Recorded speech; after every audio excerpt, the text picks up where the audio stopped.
Hi, it's Akshat. We're on the cusp of COP29 and the US election, and so we wanted to bring you a favorite past episode that feels particularly timely right now, even though it's looking at events that happened nearly 30 years ago. We made this show in July. It's about a play that dramatizes the 1997 climate summit in Kyoto. That meeting, COP3, was historic for reasons you'll hear. COP29, taking place in Azerbaijan the week after next, is likely to be historic too. One thing we'll be watching for at COP29 is what direction the US takes after its people have elected a new president.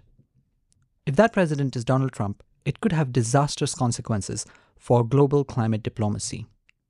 You might remember what my colleague Jen DeLuhy told me about this last month. Trump could actually go further and abandon the UNFCCC, the Framework Convention on Climate Change that underpins it.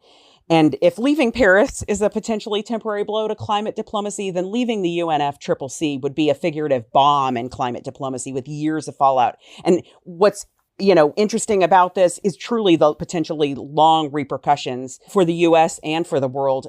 You can find a link to that episode in the show notes. And by the way, next week we'll be putting out our episode on Friday instead of Thursday because there's a big election happening. For now, enjoy the episode about Kyoto. Welcome to Zero. I am Akshat Rathi. This week, climate negotiations as entertainment.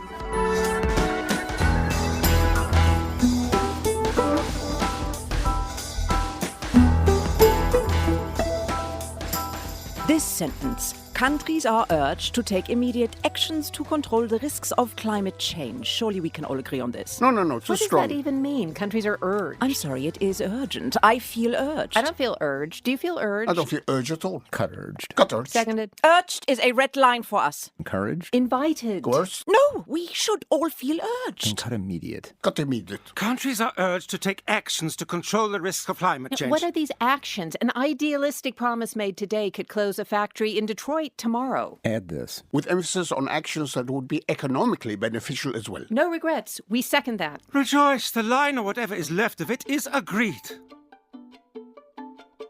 A question for you, Akshat. How many COPs have you been to? 3, the last 3. They sound like marathon events. Yeah, they are. They are 2 weeks long and almost always overrun. And everything gets shut down by the last few days and you're out of coffee and energy and you're exhausted. It's sort of all COPs, I think, not just the last 3. It sounds a little drudgerous, to be honest. I mean, I'm not a fan of a very long meeting.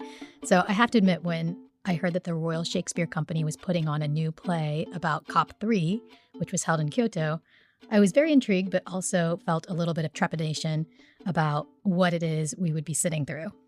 Yeah, me too. When I was told that there is a play about the Kyoto Protocol, I was surprised. There is a lot of drama at these places. It's high stakes. All countries are involved. The fate of the planet is involved. But it is really boring in the fact that it's negotiations done over text and over words that most people don't understand. And it's all a bit chaotic. And so how do you make that entertaining? That was the question to me when I heard there was a play about it. Today's episode is all about the play. We'll be hearing from the director and one of the actors, and also from someone who attended those Kyoto negotiations in 1997. And yeah, it was long, but it didn't feel too long. I thought part of what made it compelling was the way it was staged. The stage is shaped like a conference table. Members of the audience sit around it. So they're kind of made to feel like they're part of the negotiations. The playwrights had to figure out how to shrink 10 years of history and 2 weeks of negotiations into a couple of hours. And they had to do it in a fixed setting. So the choice of the stage was important. And I asked one of the play's directors, Justin Martin, about why the stage was shaped that way. It's a conference table in which a lot of the action happens around it within the audience, but also, on top of the conference table. But as soon as you put the audience in it, it has an inherent chaos to it because they're in and around everything. And there is a certain joy to the way in which the actors move in and out around an audience. There's definitely a bit of joyful chaos to the whole thing. And it seemed to me, someone who's not been to a COP before, that it probably did give a reasonable approximation of what it's like when there's 200 different countries present trying to all agree on very specific wording around how to take action on climate change. The play really builds up to the end of the Kyoto negotiation period where they reach an agreement. In real life, what did they actually agree on and why was it remarkable? Well, by 1997, it was clear that climate change is a problem that all countries have to deal with. But rich industrialized nations had contributed to the problem the most. And the Kyoto Protocol was an agreement for all countries, but developed countries signed up to legally binding targets to reduce emissions over the next couple of decades, whereas developing countries were exempt. One thing I noticed while working on this episode is that to this day, people still debate the significance of Kyoto, like how monumental it was, because it was a big breakthrough, but it wasn't nearly as decisive or successful as it could have been. Back in the US, Congress never ratified the Kyoto Protocol. The US never was fully on board. And the countries that did sign up to those targets didn't have particularly ambitious targets. Japan, for example, had to reduce its emissions by 6% by 2012 relative to 1990 levels. Today, all countries have to reduce emissions by 43% by 2030. So the scales are completely different. And yet, some countries, like the UK and European Union, were able to achieve those targets quite easily. Other countries, like Japan, still didn't meet them. Can you make the case, though, that what was agreed in Kyoto did lay the groundwork for the 2015 Paris Agreement? Is that fair to say? All COP meetings sort of build up on each other, but there are more significant COP meetings, and Kyoto was one of them. It was the first time you saw the power of country blocs coming together in negotiations. So island nations formed an alliance, and that alliance has grown in size and was crucial at the Paris Agreement, where the target for 1.5 degrees Celsius would not have happened had island nations not grouped together and argued for that target to exist. There were other technical things that came from Kyoto, such as carbon markets, which have remained in agreements. There is a carbon market framework inside the Paris Agreement. And then there were fossil fuel lobbyists. All the way from the start of climate negotiations till now. We were at COP28 in Dubai, a country that built its wealth on oil and gas, and that created so much controversy going into those negotiations. And that's why you had mixed feelings about the choice of the two writers in the play, Joe Robertson and Joe Murphy, to make the narrator Don Pearlman, who's famously a lobbyist working for fossil fuel companies, someone who Der Speigel called the high priest of the Carbon Club. Let's hear a bit of his opening monologue. Runaway inflation, culture wars, real wars, race riots, fake news, insane insurrections, global pandemics, and on top of all of that, a planet in literal meltdown. And if you're a guy like me, looking at a time like now, the main thing you think is, wow, man, the 1990s were freaking glorious. Now, I know what people like you think of lawyers like me, but I'm the only one who can tell this story because I'm the only one who was there. Don Pearlman died in 2005, but the writers spoke to his family while researching the play. And I thought they made him a really compelling three-dimensional character, not just a cartoon villain. How familiar were you with Pearlman before you saw the play? Not very much. It did come up in a conversation I had with the former US Vice President Al Gore at COP28 last year, who remembered very clearly the kind of role that Don played. There was a very famous, in those days, very famous coal lobbyist from the United States named Don Pearlman. Never speak ill of the departed, but he was extremely influential, really legendary, working hand in glove with the Saudi Arabian delegation. I feel like legendary is an understatement there. After we saw the play, I was still really curious about what Don was like in real life. And so I called up someone who had crossed paths with him at several climate negotiations, including that COP in Kyoto. So I started actually on another treaty, the treaty to protect the ozone layer. It's called the Montreal Protocol. That's where I first bumped into Don Pearlman, actually.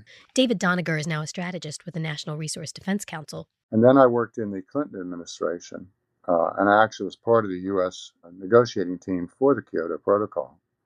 And he was there always, standing in the corner, smoking. You would see him wait for the Saudi delegate Al-Saban, represented OPEC, Saudi Arabia, same goals. They work together. In the play, a lot of the drama is around these different representatives arguing about the exact wording that everyone can agree on. Yeah, very much so. I mean, going into every COP, we tell listeners and readers, this is what us reporters are going to have to deal with when we get to COPs. It's just going to be words on pages, usually in square brackets, which are for not yet agreed. And there will be a lot of back and forth on those words.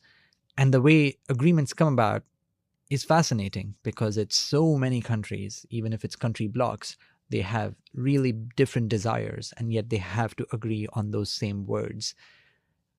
In all the COPs I've seen, and I think it's true of all COPs in general, agreement is partly reached through compromise, but also through exhaustion. You know, people run out of coffee and Coke and food, and everything starts to shut down, and people's planes are leaving. And you have to agree on something because this is such an important problem and you cannot not do anything. Yeah, that's what David remembered too. We went all night and we finally achieved an agreement. And by the way, this is when they had run out of Coca-Cola and, everybody's on fumes. And anyway, about 5 or 6 in the morning, we agreed on the Kyoto Protocol. I remember a Washington Post reporter called me. My punchline was that this is a good day to adopt a treaty, but a bad day to operate heavy machinery. David hasn't seen the play. At the moment, you can only see it in Stratford-upon-Avon until the 13th of July. But because he was there at the negotiations in Kyoto, I wanted to know what he thought about Don's presence and lasting impact on the whole agreement. He was kind of an outsized personality because even though he was quiet, because he just stood there and smoked and glowered and muttered. So he became a symbol of, the bad actor. But there are hundreds of them. You could say that the legacy of Don Pearlman is the capture of the Republican Party by the fossil fuel industry. Clearly, Don Pearlman was a big character. And he was a big character not just in Kyoto, but in negotiations all the way through the 90s. But it was weird to me that the playwrights chose him not just to be a character, but also the narrator. So you had this guy who was in his real life sowing disagreement where you needed agreement, and then being the narrator, telling you why his attempts to sow disagreement weren't quite working. And I felt that was a little disjointed, but, playwrights have a difficult job. I've never written a play. It was entertaining. I can see where you're coming from as someone who still had their climate reporter hat on, even while in the theater. To me, I thought there were some really smart reasons why they had him as a main character, and it pulled me in a little more into the human drama. I certainly enjoyed the actor who played Don Pearlman. And after the break, we'll have a conversation with that actor, Stephen Kunken. By the way, if you're enjoying this episode, please take a moment to rate and review the show on Spotify or Apple. It helps other listeners find it.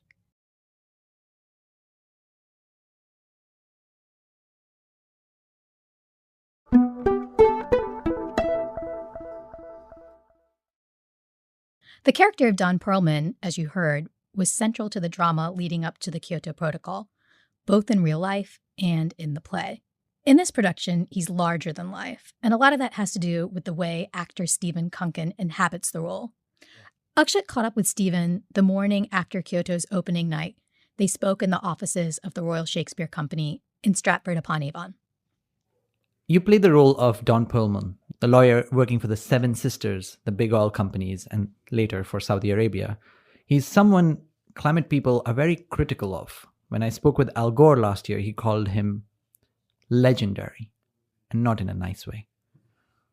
Over the span of many years, his job was to impede, to slow down, to water down, or just really thwart any possible meaningful action from being taken on climate change. Had you heard of Don Pearlman before you read this play? And what made you say yes? I had not heard of Don Pearlman before this play. I think that's not an accident. I think Don very much lived in the shadows and was most comfortable doing his work there. Coming to the process of doing Don, it came out of a real desire to want to reconnect as an artist to doing things that felt important, that were challenging ideas and concepts that I was struggling with in my own life. And, we are walking through such a fractured time right now. And I really wanted to try to do something that helped me move my own understanding of why it was impossible to connect with family members or friends who had different political ideas or different social valuations on things that I was very, very sure about. And, one of the responsibilities you have as an actor is to find empathy for the characters that you play. And I felt like when I read Don, that we weren't going to do a hit job on Don Pearlman. I think that's an easy thing to do, is to shoot fish in a barrel. If you want to do that, I think you're just preaching basically to the choir. And so I wanted to find out what about Don made sense to me, because that seems to me in this moment to be the way that we can move forward, is to try to find commonality with the people that we don't see eye to eye with. And the most interesting thing I sort of discovered about Don is the same thing that lawyers often do, which is they provide the best defense for often what from the outside world we find reprehensible. You're only ever as good as the strongest defense. And Don was providing a very strong defense for the Seven Sisters. And there is a lot of ideology in there. It's been very, very interesting. I've ended up, I've spoken a bit with his son, and he's become much more human in my mind, and three-dimensional. Now, the writers of the play made a choice to not just center the play around Don's character, your character. Terrible choice. Terrible. But they also made Don the narrator. Why was that choice made? Because you flipped between these two roles. One who is dedicated to spoiling any agreement versus one who is observing an agreement form despite your attempts. And as a viewer, that was the only thing I was a little jarred about. I mean, I personally think that this play is inert if you have Raul Estrada as your narrator. If you have someone who, not because he wasn't a remarkable human being and had agency and the right to tell this story, but what is compelling about this narrative is putting it in the hands of the person who didn't want this to go the way that it went. And for me, that's the kind of the brilliant moment, the eureka moment. Otherwise, it some ways it kind of becomes jingoistic, and I don't want it to be that. I've always felt, and I know that they feel that they want this to be an even-handed look at what this time was. And I think Don is vital in telling that story. So do you think of Pearlman as a bad actor in moral terms, or just a consummate strategist, someone who's really good at the politics and game theory, just a very good lawyer? I think it's a really gray area on how one splits that atom. He works in the gray area because, as we discuss in the play, it's all about language. I think the big question was, what did Don know and when did Don know it? And then once you know that, what do you do with that information? I still think that everybody deserves the strongest defense, and hopefully, the policy that can be made against a strong defense will last time, as opposed to just being watered down. Now, Don died in 2005. He was a chain smoker. I'm going to go and do a few spoilers, but the last scenes are him on his deathbed and his wife talking about him as a person, because as the writers, the two Joes, figured this out, they figured it out through reading about him, but also through meeting his family, his wife and then son. But all through this, what do you think Don's character is? Is it a tragedy? I think for Don, it's a bit of an adventure story. Here's a guy who was doing a very specific thing in the Department of Energy under the Reagan administration. And he comes out of that period of time looking for new purpose. And, when climate policy was first being written, it was, as Don says in the play, it's could be seen as a voluntary redistribution of wealth, as countries who had a bigger claim to more immediate concerns suddenly were tying up Western civilization, again, to quote the play, in a straitjacket. And I think he worked very, very hard to find a rugged way through. And I go back to this discussion I had with family a long time ago, where I was sitting at a table. I wasn't long out of graduate school at Juilliard, where I just spent 4 years studying Shakespeare. And I sat down with my family, sort of distant family, who were lawyers, all lawyers, who wanted to debate whether Shakespeare was of any value anymore. It bore no relevance to modern society. Most people couldn't understand it. They felt they didn't like it, and they pretended that they liked it. And most people would rather see a modern play. So what was the actual purpose of Shakespeare? And sitting amongst these legal minds, I found myself sort of devoid of any good defense for Shakespeare. But they took such incredible joy in sort of breaking down, what I think would be widely accepted as the great, writer in the English language. And there's that mind that I don't know that I possess, that kind of literal mind to sort of, when everyone else says black, prove that it's white. And that to me is a lot about what Don does in this play. And it's very, very interesting. It's very heady to step into that world where that you are the one person who sees something in one way and can manipulate people to walk in that direction. So there is a universality to his character in some sense, which is to say, there are Don Pearlmans in the past, there are Don Pearlmans in the present, and there will be Don Pearlmans in the future. Who would you characterize as the Don Pearlmans of today? Oh, gosh. I mean, it's funny. Just the other night, I came home from the show and I had a lot of energy and stupidly was doom scrolling through Instagram and found some sort of friend who has gone in a very different political way than I have. And I don't know why. I don't usually answer people on Instagram. I don't usually engage in political discourse online. But for this, whatever reason, it's probably because Don Pearlman was still strong in my in my engine. I got into a 1:30 a.m. because of the time difference fight with this friend. And Don Pearlmans exist on both sides. The people who are in our country who are watching Fox News think that the Don Pearlmans are on CNN, and the people who are watching CNN think that the Don Pearlmans are on Fox News, and Bloomberg, I think, is much more right down the middle. It's very, very fair, very, very.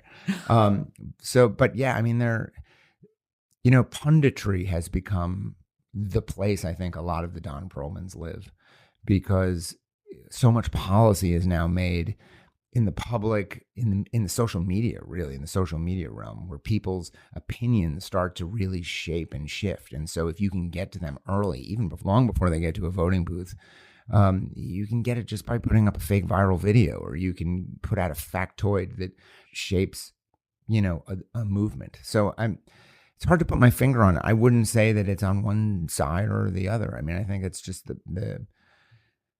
it's the art of manipulation, and it's everywhere. What do you hope the audience is left with at the end of the performance? The biggest thing that I have found, and I discovered this in sort of like this aha moment that happened when we were still rehearsing in London, and we got to the big scene in this play. And it's not a spoiler because I think we can all read the history of what happened in Kyoto, although that history is malleable if you look at it through the lens of time. But the process of agreement ultimately seems to me not to be intellectual. It's emotional. And I've found that incredibly hopeful and inspiring, that, you take a brilliant mind like Don Pearlman, who could dot every I and cross every T and make every cow dance on the head of a pin. But at the end of the day, if the emotional commitment to get something done outweighs that intellectual commitment, things can change. And we're in this moment where I think we feel powerless to make change because things don't make sense. The problems of climate change are so massive and seem like there's nothing we can do. And all it really takes is the belief and the hope that we can do something. And that can actually be the one thing that moves the ball across the line. So that's what I hope people take away, that there is power in one's belief. Thank you, Stephen.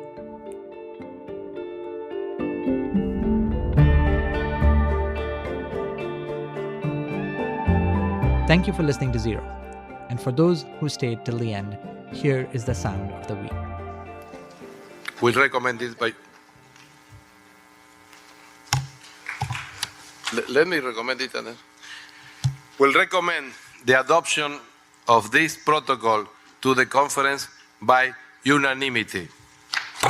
That is the sound of the Kyoto Protocol being agreed on in 1997, recorded on a VHS tape using electrical energy converted into magnetic energy, then converted back to electrical energy as it was uploaded to YouTube by the United Nations. If you like this episode, please take a moment to rate or review the show on Apple Podcasts and Spotify. Share this episode with a friend or with someone who likes going to theater. You can get in touch at zeropod@bloomberg.net. Zero's producer is Maithili Rao. Bloomberg's head of podcasts is Sage Bauman, and head of talk is Brendan Newnham. Our theme music is composed by Wonderly.